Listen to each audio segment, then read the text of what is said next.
It's Big Smash Radio and Rock 105 here at the Carolina Rebellion, joined from my boys in P.O.D. Now, last time I saw you, we were in a suite in Las Vegas. We were hanging out at Radio Concert Band in that, in that suite, the MTV show, Real World. We were in the Real World suite. Today we're in a shitty tent in a parking lot of a racetrack. So I feel like we may have downgraded. Yeah, it's all good, man.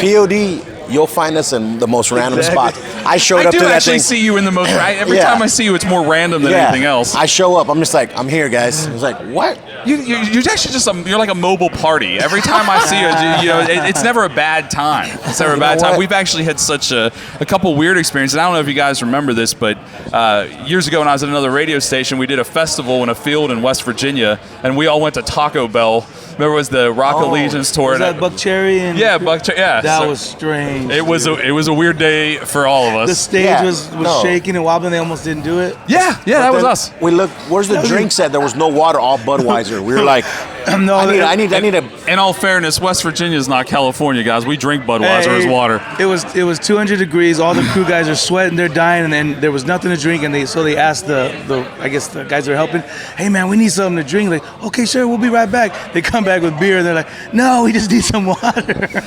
Yes, that's West Virginia for you. There you go, baby. Yeah, wow.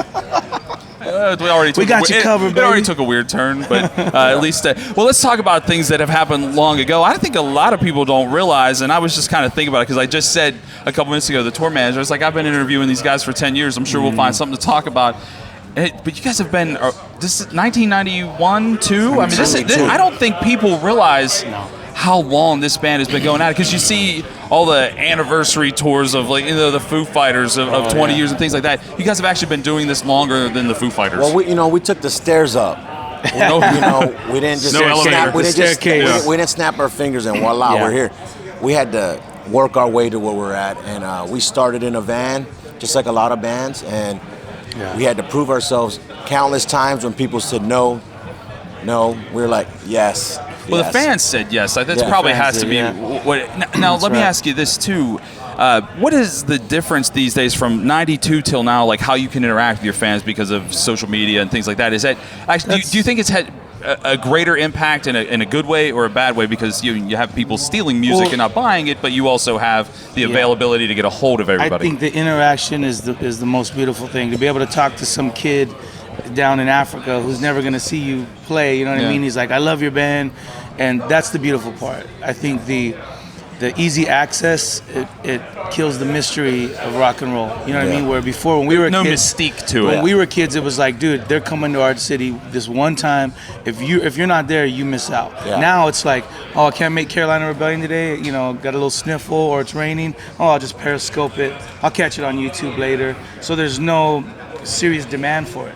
There's no urgency to say, dude, that's my band. I want to see them. I got to be there. I got to talk to them. I got to say what's up. That's kind of died. Do you think that's why there's not a lot of rock stars left today? Because it's almost too accessible. Like yesterday, 6 a.m. played, and Nicky came in here. And we saw him when we were out in Vegas, and it's like he still has that mystique about rock star mystique about him, and I mean this is cool for me because I feel like every time I see you, we're pals. We'll just talk about stuff. But even yesterday, I was like, damn, that's Nicky Six, and he's still that. He comes from that school. Yeah, I mean it's hard. Do you think we'll see those true rock stars, mysterious, throwing TVs out of windows, not condoning it, just saying that? I believe it'll come back around, but it's not going to be the same. No, I don't Obviously, think it's going to be like this evolved version of it. But to me, honestly, I don't think there's anything new under the sun. And then a lot of these bands that are coming up, they're just watered down versions of what they grew up. You know what I mean? And I don't know if that's ever going to change. One of the things that I've always admired about P.O.D., I've seen you in a lot of different settings. You are capable of playing with just about everybody because of your sound. I mean, seeing you on a rap show wouldn't didn't make anybody flinch. Seeing you on a show the same bill as like the Scorpions doesn't make anybody flinch. That's awesome. Over the years, when you put the new records together, 2015 was the Awakening. It was 2015. You know, when you put these records together, as you keep moving, your 9 studio albums. I think it's 9 studio.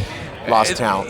But it always sounds P.O.D., but it does move forward. And is that how you stay adaptable with all of this kind of stuff? It's not forced. We just know that we're not trying to redo what we did in the past. We just want to be, you know, fresh, new, and evolve, like with our sound, and grow. Because if you stay complacent and do the same thing, I think people are like, some people actually would like that. I want the P.O.D. from 2002 all the time. It's like, that's not going to happen, you know? A lot of these bands, though, too, man, it's the same record over and over. And I'll speak for these guys. I've said it before. I think they're some of the most underrated musicians in rock and roll. They keep getting better. You know, the older they get, it's like a fine wine. If you listen to it, and anybody who has any knowledge about music, they'll say, that's a killer riff, man. Look what's going on in front of that. What's going on behind that. Listen to what's going on now. But you just have the 14-year-old that's like, it's like fast food, you know? Just gimme. How cool is it though when kids hear Youth of the Nation for the first time? For you, I mean, you got to see kids out there that are 10 or 11 that you know were not around when that song came out, and you see them sing it back to you. That has to be one of those. It's amazing. Yeah, you may not want to be the P.O.D. of the 90s, but you will always have that P.O.D. of the 90s, and these kids are they're growing up with it, and that has to be a cool That's feeling. Because their parents are like, dude, this is my band. You know, we all have kids now. It's like, so they're playing old school P.O.D., you know what I mean? Their kids are like, dude, I grew up listening to that. And then we'll go overseas, and then you're playing in Brazil or in Asia, and there's a kid out there who, you know, this song is older than, and they're singing every lyric, and like, that's cool, man. And I think these festivals in part help that be possible. You know, yesterday, one of the things that I totally fangirled out was Collective Soul. I mean, awesome. and most of those songs are from the 90s. And it's not that I don't like new music. It's just you can't beat going back it's and memories. hearing It's memories. Yeah. I mean, and we were sitting on the security barrier. You should have grabbed it right now. We were like little kids. I mean, and I was like, yeah. And then the Access TV that's filming the whole thing, they put the camera on face, like, wow, you know. I was as big a fan as I was in the 90s. I was too, and same with you guys. It's always a pleasant experience to talk to you. And you know, what's next? I mean, I know you're gonna play Rock on the Range, and I know you got some touring and stuff to do. But music-wise, you know, where are we at? I mean, it's been a year. You know, where's the next record? We're actually working on some ideas. We're talking about releasing a 15-year anniversary satellite. Limited edition with old school footage, vinyl, with 2 new songs, and then we're throwing some other ideas from some of our indie records. Since we recorded them when we were kids, we're talking about, hey, what would they sound like with our skills now and with technology now? So we're gonna grab a collection of songs off there. Is it like for us, we'll go back as a radio DJ and go back and listen to our first air checks. The first time we were on the radio, and we were like, oh my God, we're on the radio. Now we listen to it, and now we're like, oh God, please, I hope nobody. You do that too? Yeah, we cringe. I'm like, man, what was I thinking right there, you know? Yeah, well, I mean, it's, I guess, forcing yourself forward by looking into those old sides. I'm sure people would be really excited to hear we were that. Teenagers when we started, so, you know, we have an excuse. The California van sound, I still love it, man. It's great to see you guys. It's P.O.D. It's Carolina Rebellion 2016 with Rock 105 and Big Smash Radio.